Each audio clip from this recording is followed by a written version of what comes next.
Welcome to the Digital Analytics Power Hour. Tim, Michael, and the occasional guest discussing digital analytics issues of the day. Find them on Facebook at facebook.com/analytics hour. And now, the Digital Analytics Power Hour. Hi, everyone. Welcome to the Digital Analytics Power Hour. This is episode 40. Big 40! Big 40. Tim Wilson, my co-host. Did you ever think we'd make it to 40? Big Tim, here to talk about BigQuery on the big 40th episode. Yep, here we are. It's episode 40, and we've barely almost never talked about big data, specifically Google's BigQuery, and it's been around for a long time. It's very popular, so we thought we would talk about it a little bit. That and maybe other cloud platforms, cloud data platforms, if we feel like it. So we needed someone who knows a little something about it. Luckily, we know a guy. Michael Healy is a data scientist at Search Discovery. Prior to SDI, he was at CoreSmart, where he built analytics tools from the ground up.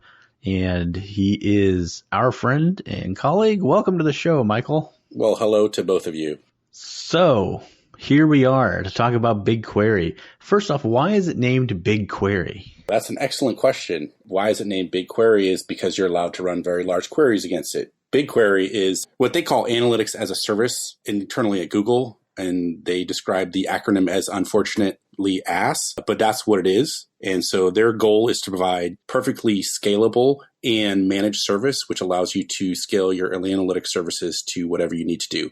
Somewhere at some point there was a possibility that it would be big ass. I can't speak to that because I never worked at Google, but my guess is it came up. You'd have to search like random config files to search for that. So, but yeah, that's what BigQuery is, a way to store and query data at basically any scale and completely platform managed, so you have very low overhead in terms of managing the data. But it is a big data store for large volumes of data, even though in the name it's kind of referring to the query. And that's just because the nature of the way the store is structured, it allows it to be queried. It may be a product differentiation. When we talk about Google Cloud Services internally at Search Discovery, it's more about the Google Cloud Platform, which has in its platform a number of things. Something called Google Compute Engine, which is a way to do your own servers, sort of like Amazon Cloud Services. They have Google File Storage or Google Simple Storage, forget what it's called. It's a way to do dumb storage. And they have Google BigQuery, which allows you to query data at scale. So you're right. It actually is both storage and query. Exactly why it's called BigQuery is that BigQuery is built on top of a tool which Google calls Dremel, which, if you know what a Dremel is, it's that fancy little grinder, which seemingly everybody is buying or has bought to do sort of cool make projects. So they have a tool called Dremel. From that, they've built BigQuery, which allows them to effortlessly query data. But in fact, it is actually able to store and query data both at the same time. So I've got a picture of a Google engineer who's got a bubble butt with a Dremel working away on silicone to make a data. So I think I've got this nailed. This is going to be a very short episode. I've got this all figured out. I'm not sure you'd want to use a Dremel on silicone. Like you might want to use like hot knife or something. But so wait, is Dremel a Google platform or is that a... Dremel is an internal Google technology, which I don't believe has been exposed to the public in its entirety yet. Like pieces of it have been discussed in their Google academic papers. I don't believe the whole thing is exposed as of yet, or parts of it are. And so if you've ever used Apache Drill, which is a way to sort of query anything and query at very large scale, it's somewhat similar to that. Apache Drill is built on the same technology. Sort of that's collapsed inside of Dremel plus the storage. It becomes BigQuery. So is there any, and this is all speculation because I don't think any of us have inside knowledge, but you're more equipped to speculate than I am. So when it comes to querying a massive set of data and returning something potentially very small based on what you're querying, so is there a link to the actual Google search engine technology? Like have those merged at all or no? No, so the Google search engine technology is built for a specific purpose, which is to provide language search. This is built to basically query, to set up the data in a very conveniently scalable fashion. And so a little bit of behind the scenes for database nerds, it's all stored in column-based data, which means that it's easy to do scans and just make table scans very cheap, as well as something I more recently found out is that each column in a Google Big Table, the Google BigQuery table structure, each column is actually an individual file. And they do that for compression so that it's easy to scan the whole thing. And so the data are stored in very specific manners, which makes it very easy to query. Okay. And I'm not sure if I answered your question because I kind of lost my train of thought. My train of thought left me at the station. So you did. And I mean, I remember back in, it had to be 99 or 2000. We were porting from a bunch of Lotus Notes databases hacked together with some static pages, static files hacked together with some Oracle stuff. And we were trying to get like a better content management platform for our website. And I remember the one architect was like lobbying for us to architect this whole thing in a column-based database. So I think that the idea that column-based storage can be faster, more efficient, it still kind of blows my mind a little bit. Just about, I can barely grasp a join of a couple of tables. Another product, which is not specifically the subject here, which is Amazon Web Services Redshift database. So Amazon Redshift is likewise a column-based database. Now they do some other things over there. That's more of a database as a service, or there's more legwork in getting that up and running. What's really nice about BigQuery is that it's completely a managed platform. So like you don't need a database administrator necessarily to say, hey, is my server uptime? What's my server uptime? Like that's taken off your plate 100%. So you don't have to sit around, I need to reboot the server or I need to rebalance the tables. Like Google manages all that for you. So you're basically coming down to a few discrete tasks. One is you do want to have some sense about how your tables are set up. So some sort of design. 2 is how are you going to get your data in there? And 3 is how are you going to query your data? Basically 3 jobs, which is not impossible. So the sort of technical overhead is completely taken care of for you on BigQuery, which is another nice feature of their platform. Now, what you can see if you go onto YouTube or if you try yourself, like you can query terabytes of data in a second. So this happens not infrequently. Customers come to us and they're like, we have really big data. You don't understand. And then we talk to them and they're like, yeah, we have a terabyte of data. And you're like, that goes on one hard drive. It's cool. Don't worry about it. Like that's not a problem. We can handle that. It's a lot if you try to print it. Yeah. If you want to print that out, that's a lot of paper, but like it crashes Excel every time I try to load it. Yes. If Excel is the upper reaches of your technology, yeah, a terabyte's big data. If you want to think in current terms, a terabyte is not very big at all. So I think Google's advice is something like, if you have over 10 petabytes, they want you to reach out to them. So you said 3 things, and I missed. One of them was how you get the data out. One is how you get the data in, and I guess the third is how you store it, kind of how you structure the... Just kind of like, you want to have some concept of if you're, and we can speak specifically to the Google Analytics data in a second. Let's say, aren't 2 of those taking, like if you're taking GA Premium data, right. Do they not, it's kind of flipping a switch and 2 of those covered? Yeah, so let's kind of dovetail into that. So the first is if you don't have a structured data, if it's not coming out, like if you're getting data from an API or already from another source, my initial recommendation would be to just shove it into BigQuery in the way that you get it. The less you handle the data, then the less overhead you have on your end. So it's an EL rather than ETL. Forget the T, just do extract and load. That's typically what we do. Okay. Now, saying that, like, you want to think about, for us, when we're doing data that's not structured like Google Analytics data, so we work with AdWords data or other marketing channel data, sort of search engine marketing channel data. And for those, we structured the API exports correctly so that they would be easy to query in the later on. So that's what I'm saying. Like, you want to kind of think about this when you're extracting the data. If you have the option to have input there, that's a great time to step in and say, here's what we want to do in the future. So let's structure it so that we're just putting it into BigQuery in the right format. And conceptually, are you sort of potentially saying, I've got an API, one call to the API builds or adds to one table, another call to the API adds to another table, and I know that that's because I've got a common key in those and exactly. join it? Simple. I mean, it's relational. Yeah, okay. So joins are very simple. Any sort of table query is very simple. If you've ever worked with another database system, what we call a relational database system or RDBMS, like a MySQL or PostgreSQL or Microsoft SQL Server. So one of those would be those, there's a lot of overhead in making sure your tables are normalized, which means in a very specific data term, like an entry can only exist once in a table. And so you have to spend all this work kind of like normalizing these tables so that the query engine can be run efficiently. And you also have to prune your data sets and you're archiving your data sets. One definition of big data, and it's the BigQuery team, it's when it's cheaper to store the data than it is to try and figure out what data you need to get rid of. So with BigQuery, definitely the mindset is like just dump it all in there and you can prune whatever you need to on the query string back out. Okay, so talk about how so you've got GA free, which you could still use BigQuery, but in that case you'd just be making API calls and pushing stuff from kind of the traditional. That'd be kind of weird.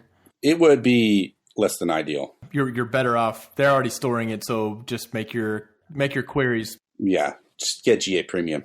I mean, so when you make queries from the API, essentially you're not getting what we call event level, and this is not Google Analytics event level. So in database terminology, an event level is essentially the irreducible record of what happened.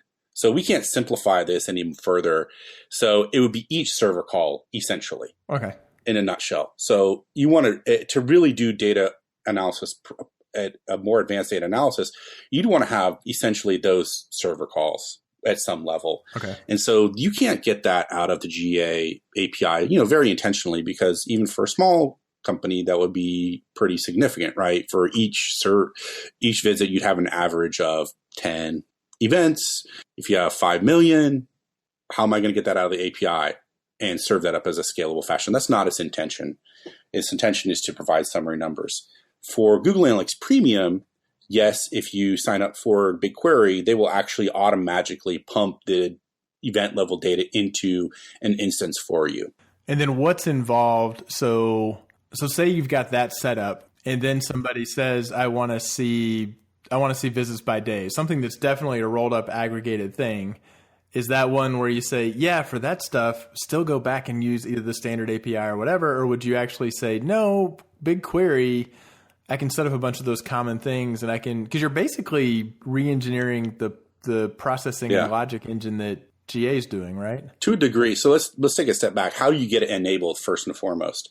So hopefully you're working with a partner or Google, and you have to contact you have to get with your contact at Google, tell them you want to turn it on, and then they can enable it for you. The pricing structure for Google, let me just mention that for Google Analytics Premium, the way it works is that you get a credit for Google Compute Services per month, and you have to pay for actually using BigQuery. As a Google Analytics Premium customer, you have to pay for it, but you get a credit, and in every case that I've seen, the credit covers what it costs to use BigQuery. So you get this credit to use Google Analytics BigQuery. They charge you against that credit, and then at the end of the month, you settle your records. The one component you do need to set up billing just in case you do go over. I personally have not seen that yet because it's just so darn cheap, and every time there's a price cut by Amazon or by Google, they kind of go on a pricing war every once in a while, and it just gets cheaper and cheaper. So, well, and just so we can kind of rattle that off, because I remember my mind being a little blown by that as well. It's like you get like a $500 a month credit, and we're talking $5 per terabyte in a query, 2 cents per gigabyte per month for storage. So right, you look at that. I mean, yeah, it is kind of it's a silly small. It's so ridiculously small. Now, is it possible? I 100% believe that if you had massive data in there, that you would be paying more than this. Or if you weren't a Google Analytics Premium customer, you would have to pay a nominal fee.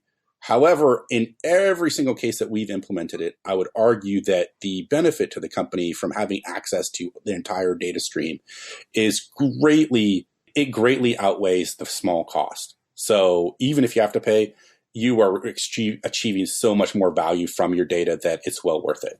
So do you have any cases that are not Google Analytics Premium? Yes. Either they're Adobe or they're GA, and that are using BigQuery? Yes. Is that web analytics data going in, or is that because there's other it's web analytics data? Well, some of it's search engine data, some of it's other web analytics data, and I don't want to get into specifics, but it's so marginal. It's silly. Yeah. Now, if you utilize it a lot, like if everybody's doing queries, then it's possible your costs rise up. Now, Google also helps you by caching query results, and kind of like they're not out to like ding you on pennies. Like when you have a query, $5 per terabyte, and the first terabyte per month is free. So like if you under a terabyte, then you're free. I mean, so I had one that I ran for a while, and I had tried to just like duplicate. I think it was like $10 a month or something, or $5. I mean, it's so inconsequential for most companies that it doesn't really matter. That was my sense. So what about, and Helbing, you can jump in anytime, because I wanted to cut to how you get data out too. You keep it going. This is one of the first conversations we've had on this podcast where I feel this urge to be taking notes. I want to point out, Tim, that I gave a very detailed presentation about BigQuery internally probably a year ago, and I won't say who missed it, but they're probably taking notes right now. They might be taking notes right now. Hey, we're all a team. So what we haven't talked about, which is another huge curiosity area, is how you get data out. Right. Can you sort of talk through that third piece that you referenced earlier? So the 4 ways you can really get data out is the web UI, command line, REST API, and then ODBC, which stands for Open Database Connection. So I can literally take Microsoft Excel and hook into BigQuery with an ODBC. There is a degree, so let's be careful though. Easy there, killer, huh? Well, yeah. So this literally happened to me before. I've literally seen this where somebody made a query against a very large scale database, and like, I'm having a problem with my computer. I'm like, wow, what's the problem? It just won't start. I'm like, whoa, oh, wow. Hey, look, your disk is full. Well, what did you query from the database? Well, what did you think was going to happen if you did a huge query on a big, huge database? Of course, like it's going to kill your computer. There's just common sense. So could you connect with Excel? Yeah. Is it like a really good idea? I'm not sure. Well, but wait, in that case, when you're making a query, I'm assuming, regardless of which one of these mechanisms, or let's say that it's one that I'm initiating locally, either through the API or ODBC, it's actually, if that query is it may be on 2 petabytes of data, but it's going to return 10 rows. So part of the ODBC standard includes things like row numbers. Like you would actually get a concept of like how much data you're getting back. But so you mentioned the web UI, so you're able to actually like log in with what's great about the Google ecosystem is they handle your login fantastically. So if you're already using Google Analytics or some other thing, and you've connected your identity that you use for normal Google purposes with this BigQuery project, then you can just say, take me to my console, and it takes you right to the web UI. And that's where I would say everybody should start there, and you should basically live there. For a couple of reasons. One, it's a great way to like build or debug queries, as well as if you have a scale limit, they do some limiting of the data return. So you're not going to run into these data scalability issues. So if you happen to get back 10 million rows, like you don't have to worry about it killing your computer. It's all based in the browser. So it's a much better way. If you're doing data exploration or building or debugging queries, I totally use the web UI. And then you can it's kind of like using the Adobe Query Explorer or Google. You can then take what you've got and say, okay, now I want to run it through Python, through the REST API. Is that? Exactly. And you can basically copy and paste that. Or if you're actually building the query in a tool, you can build the query. It also gives you some like diagnostics, like, hey, this query took this long. So if you actually want to be really super concerned about like pricing, and you want to be concerned like how long are these queries running, is there anything we can do to make these faster, then it gives you that some diagnostics inside the tool. A feature of BigQuery is it actually allows nested data sets. So you mentioned Google Analytics API, or the Google Analytics Premium data set, rather. So it comes across as event level data, which means each row is one event. Now, embedded in that event, there are actually JSON objects. And what that means is that instead of like on a MySQL row, each row is a column, and in each column, there's a value. So think about BigQuery. There's actually like in column browser type, there may be browser type dot build date or browser type dot platform. Some of these are nested data structures inside BigQuery.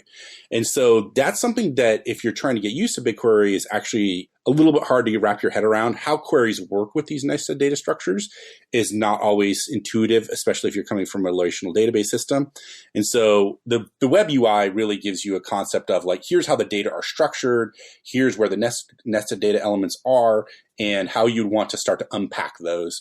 And so I would definitely go with the web UI for 99% of your building, debugging, or data exploration. So to that point, like if you in the web UI, will you actually get results and you have a little twisty or something next to it where you can? Yeah, I mean, in some ways it'll expand it, or it'll give you the feedback like, hey, you need to sum by, or hey, dummy, you forgot to explode this value and you can't combine that. So you can actually expose what's going on for nested values. They do have a command line. I always feel like command line is like for maybe batch operations. I don't really use it at all. That's just the way it is. Maybe if you're doing backups or something, like something simple, like you wanted to shell script it, that's fine. We use the REST API. Our workflow is to build it and debug it in the web UI and then pull that out, put that into a REST API inside a deployed application, whichever language we're using at the time. And so just one of these days, I'll listen back on this and say, Tim, you silly. Like I've been hearing REST API for years. And am I right in thinking that means that can be Python, that can be R, that can be, hell, I can use JavaScript? I believe we use JavaScript today. So there are supported libraries. I think I saw a link to where they listed them. There is a BigQuery connector for Excel. So, hey, good news for you, Tim. But no, I'm gonna be doing it with R at this point. I mean, this is just so it's possible, but I would say REST API. It's there's sort of there's a Google in different languages. They've tried to build basically a Google services package which connects to all these different things. So in Python, there's a Google service package, and you basically authenticate. And what's cool is that authentication can then be used, if you set it up correctly, can be used to query Google Analytics, it can be queried BigQuery, whatever the case may be, as long as you understand how the REST API works. And the REST API largely, I mean, there's syntax but in a large sense, you're putting this kind of SQL-like query. Like you said, you could basically copy. You're not directly copying and pasting, but you're close to copying and pasting from. Oh no, you're basically copying and pasting the query, pretty much. It's just kind of embedded within some little piece of the API. Yeah. Okay. Yeah, it's embedded. I mean, and you may want to there's no SQL. There's no way in other tools they create what's called a SQL engine. Other tools like Tableau, I think, actually have some kind of SQL engine. Like they try to build it for you based on the table. But if you're using the REST API, then that's kind of up to you to say, I want to build this query and have this component.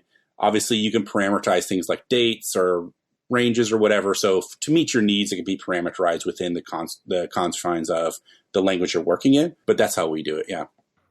Okay. So I want to turn our discussion a little bit and talk a little bit about why companies would start to use this, right? So what does it look like for an organization to be like, you know what, we've got our analytics tool set up, we're using it to analyze. What's making us take this next step and think about using BigQuery? What are some of the things we want to do or should be thinking of as a business to do? Well, what do they have today? Like what is their environment today? Yeah. And then what they're trying to do, and then is it a migration or something new? Yeah. So typically it's a couple different things that companies are looking for when they get into BigQuery. So they may already be a Google Analytics Premium customer, and they may want to enrich that data set at scale.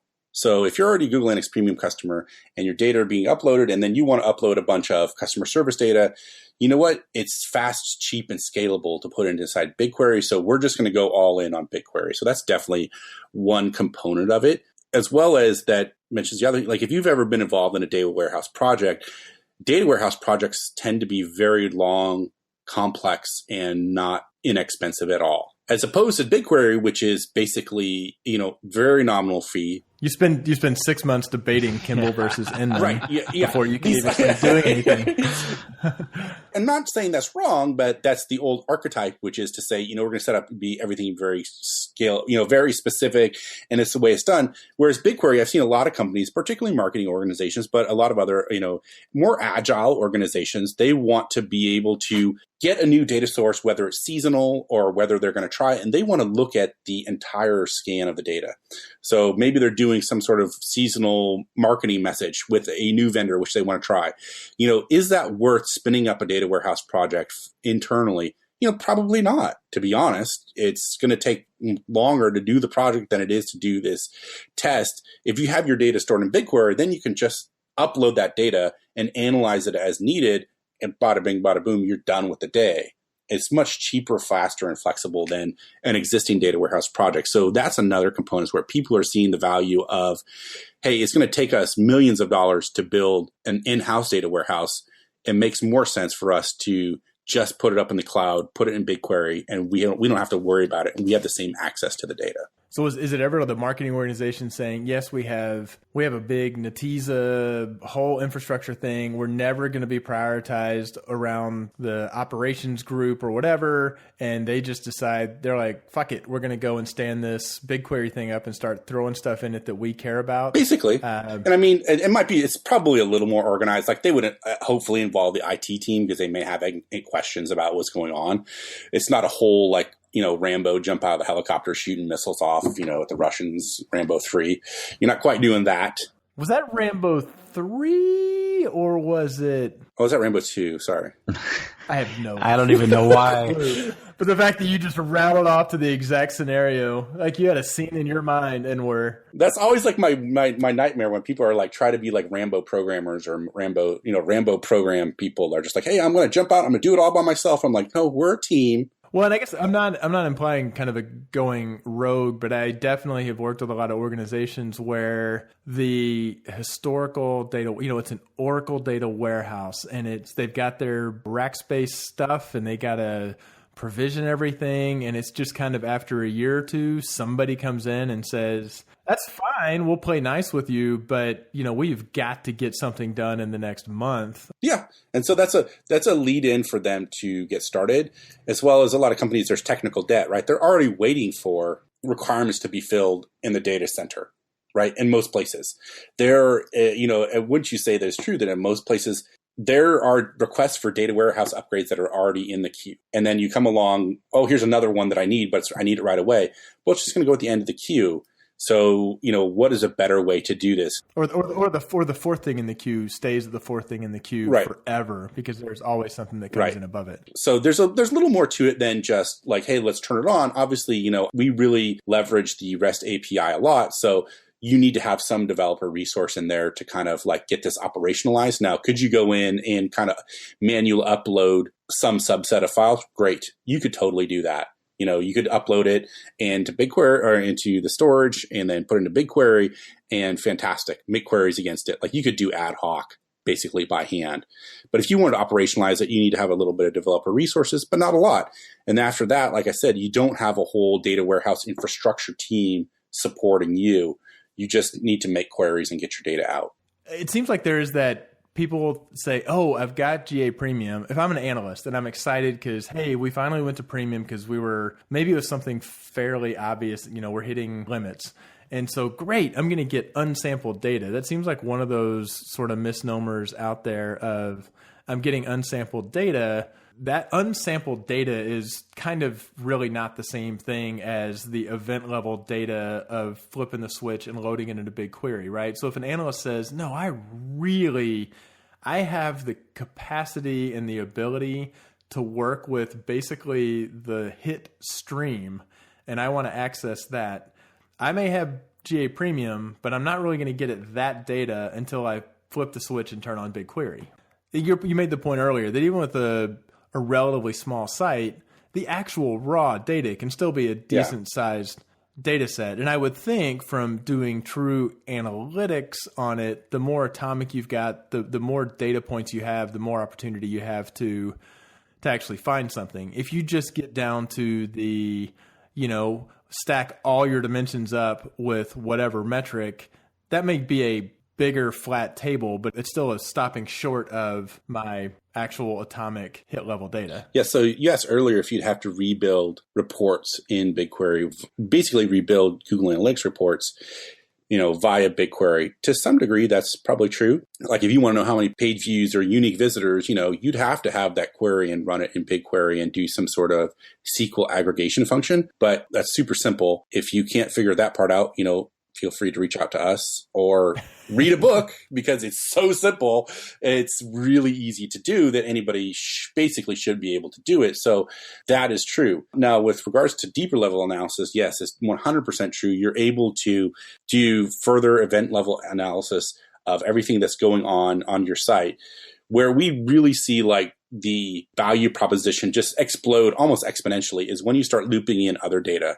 So suppose you have call center data or some sort of customer returns data or some sort of offline data, which is not captured in your web analytics tool. So linking up your web analytics data to other types of data via the Google BigQuery tool, then you become this basically magician that is able to do amazing things. Like what? So customer lifetime valuing. You could do very simple customer lifetime value if you identify your known customers. So do you wind up doing cross-device stitching? I mean, if I would take it even further. So let's assume that you're basically doing all your device or web analytics tracking inside Google Analytics. That you've landed on that. So we're using Google Analytics for website, for device or whatever, but we also have voice call.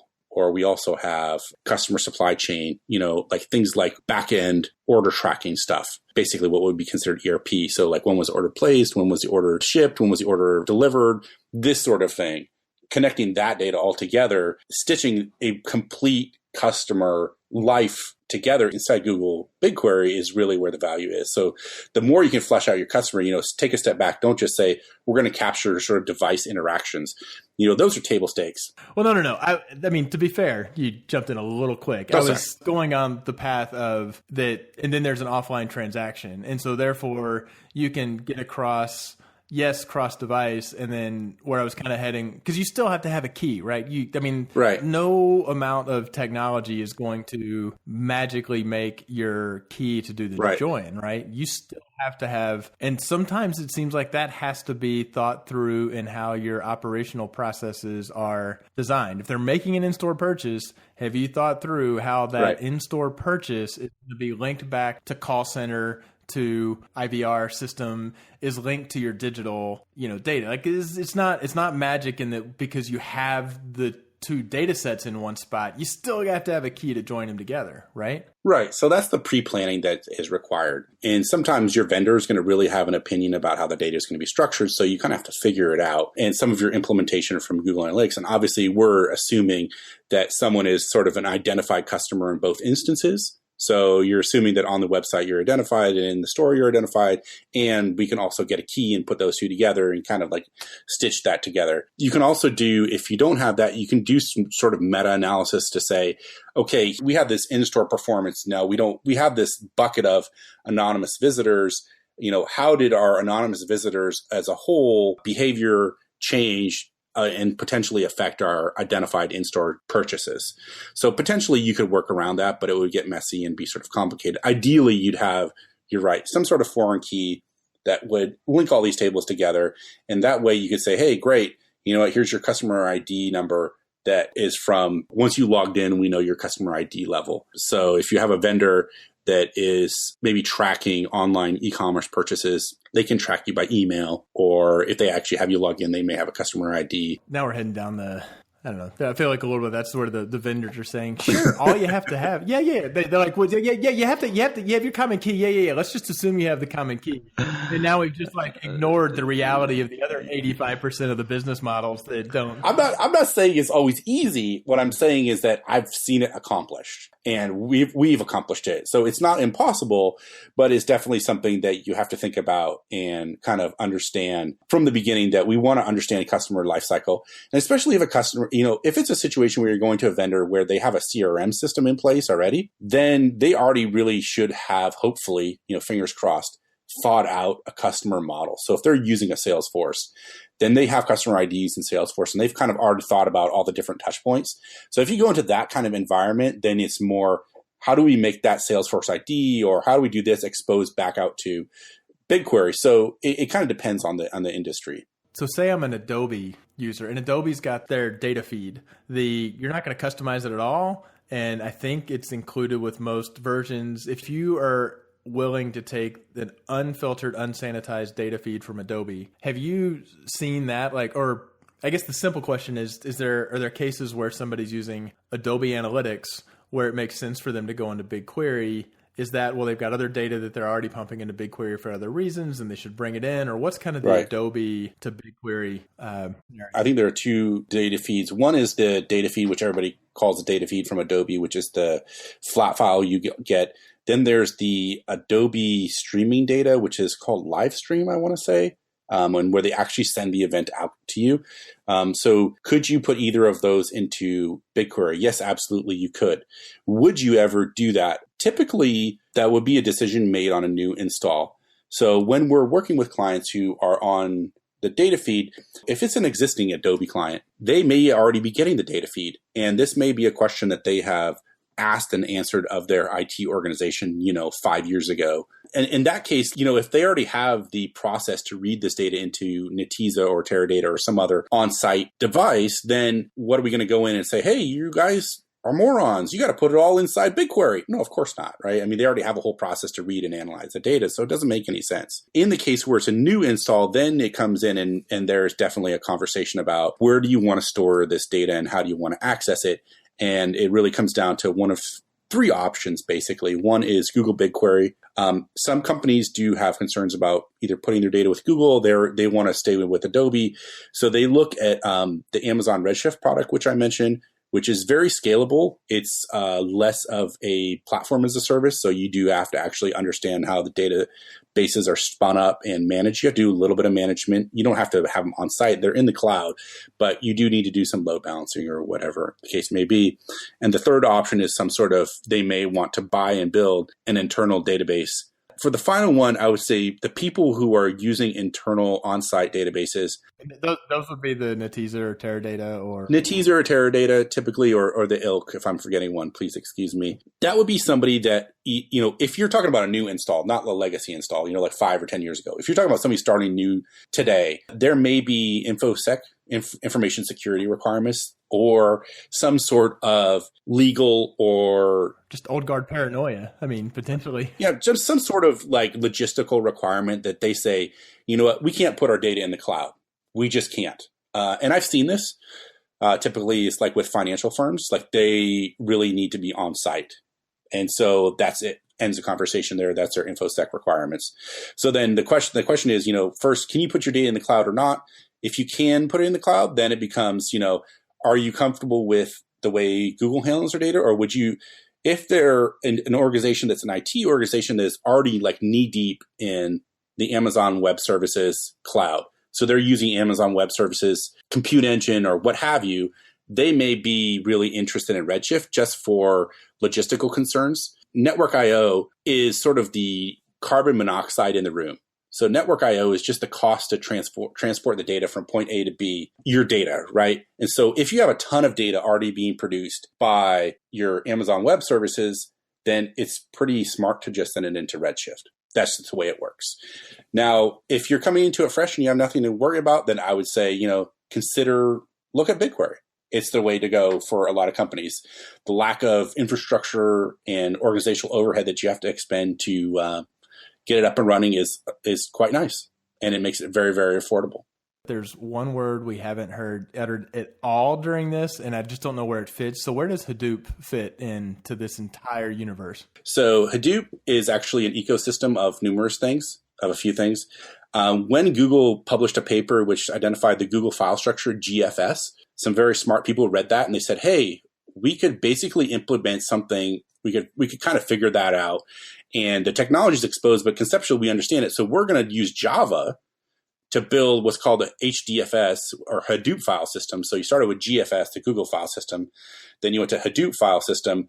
They built that. Now, Hadoop is actually the umbrella term for not just the Hadoop file system, but also the MapReduce engine, which Google wrote about in their paper. So they built these two components and put them together. And basically a Hadoop would be for someone who also wanted to be on site, but not in a relational database service. So it'd be a different way to go. Okay, that makes. If you wanted to be on site, but not necessarily in a relational database format, you could go with a Hadoop vendor like a Cloudera. Okay, that's it. I'm fully knowledgeable now. You're ready to go pitch some clients. Now I know what you're going to talk about at Web Analytics Wednesday in Copenhagen. Let me tell you how smart I am. Let me give you a 1-hour discourse on the Google file system. Well, no, it's really good. And actually, I'm just sitting here basking in the glow of proof that I've gone out and gotten people way smarter than me to work at Search Discovery. So that's awesome. No, anyways, Michael, thank you so much for coming on the show. This has been great. And I think something, people who listen to our show will get a lot out of. Maybe not as much out of it as Tim Wilson, but no, I think it's a great topic. And I think, it's timely. We've talked a lot on the show about how data science is becoming more and more central to what it means to be a digital analyst. And so I think there's a lot of interest in these kinds of topics and these kinds of things. So thank you very much. And I certainly learned quite a bit that I could have learned a year ago, apparently, if I had attended to the internal. I'm sure I wanted to. I'm sure I wanted to. Anyway. Thanks for having me. It was awesome. Yeah. Well, and so we do a thing on the show, Michael, where we do, at the end of the show, we do a thing called Last Call, or we started doing it where, if something cool you've seen in the last few weeks or whatever you think is worth noting. So we just go around and do that. And I don't know, Tim, why don't we start with you? What's your last call?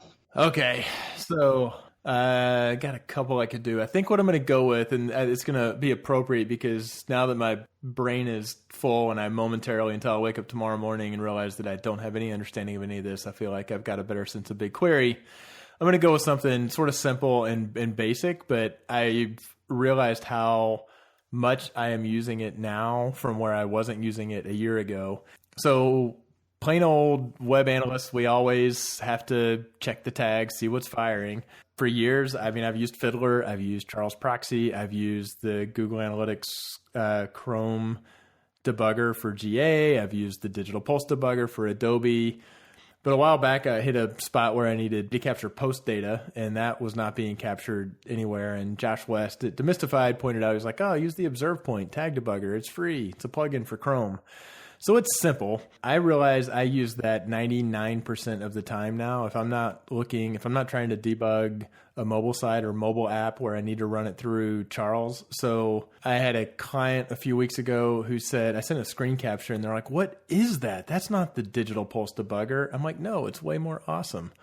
So that's a plug. It's free. It gets both your GA and your tag management and your Adobe tags all in one spot. It's not perfect. I'd love to have, the ability to do a little filtering in it, but yeah, it's a handy little tool, little Chrome plugin, and it's right there where you might be inspecting elements anyway.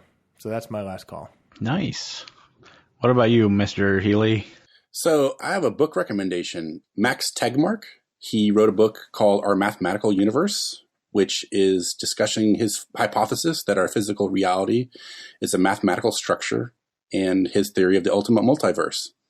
So this is in kind of like several people have been discussing it lightly about why does math so appropriately define our universe? Can't say I understand 100% or can speak eloquently about what it's talking about, but it certainly is very thought-provoking.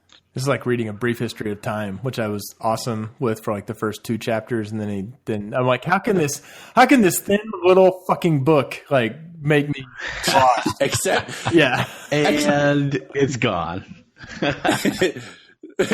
I read in The Brief History of Time, he was advised that for each equation, do you guess what percentage of readers fall off? There you go. See, analytics can solve this problem. 50%. So you have, what do you sell? 50% of fewer books, or 50? So he only has one equation in the whole, and it's E equals MC squared. So our mathematical universe has quite a few more equations. So what's interesting, my last call is not actually as very dissimilar, Michael Healy, but totally coming from my direction of not being good at math, as good as some people. And that is recently I stumbled across this YouTube video by this guy by the name of Scott Flansburgh, who is one of these guys who's like a human calculator. So he can add things up really fast and do math really quickly. And he had a YouTube video that I watched about how he learned math and some of the things he'd found in it. And it was just fascinating. And I guess maybe I'm getting old or something, but I just found it really interesting. So if you're ever looking for a way to waste 45 minutes or so, go check out Scott Flansburgh's videos on YouTube, and he's got some pretty cool stuff. Sort of like the number 9 means something, and it ties into the mathematical universe because like math is totally universal. Anyway, if you've been listening to the show and you want to get in on the conversation, we would love to hear from you on our Facebook page, on the Measure Slack. Michael Healy also on the Measure Slack, dropping some science here and there. So come check us out, ask questions, hang out with us. We'd love to hear from you. Can I throw in that the Measure Slack, because we occasionally get people asking. So if you go to bit.ly, add Measure Slack, one word, you can be all lowercase. You can capitalize the A and the M and the S. If that bothers you, they both work. And there's a Google form, and jump on in there. We know we have contributed to that community through this podcast. That's the good thing to add in. Well, once again, Michael Healy, thank you very much. And for my co-host, Tim Wilson, keep analyzing. Thanks for listening. And don't forget to join the conversation on Facebook, Twitter, or Measure Slack group. We welcome your comments and questions. Facebook.com/Analytics Hour or at Analytics Hour on Twitter. So smart guys wanted to fit in, so they made up a term called analytics. Analytics don't work. Oh, we're recording too. You guys work with some divas, I'm sorry. We do. We absolutely do. Oh, God, not again. Mr. Wilson and me. I feel like maybe that's one of the entry, kind of where Michael was starting. Or Hellbling, this is the first time we're gonna. Yeah, I'm sure. What's your guys' internal convention? Doctor. I go by my nickname. We do West Coast Michael and East Coast Michael. Westy and Easty? No. You stopped recording, right? What's the old saying? A prophet is respected except in his hometown. So knowing we can fix this in post if it's the world's most dipshit question that there's... Our data, it's so big, and I'm like, let's pump the brakes here, all right? You're not like either one of them, and neither are the two of them like each other. So what was your question again? Pretty good. We don't do this as a YouTube video because nobody could stand to look at me and Tim for that long. So I'm having trouble right now. Hey. And bada bing, bada boom, you're done with the day. West Coast, they're still not realizing I'm talking to him. I realize it, I just don't care. Okay. I just don't care. I mean, this is obviously like a Peabody award-winning episode. So. Yeah, this is the one we'll submit to all the podcast awards for sure. Rock Flag and BigQuery.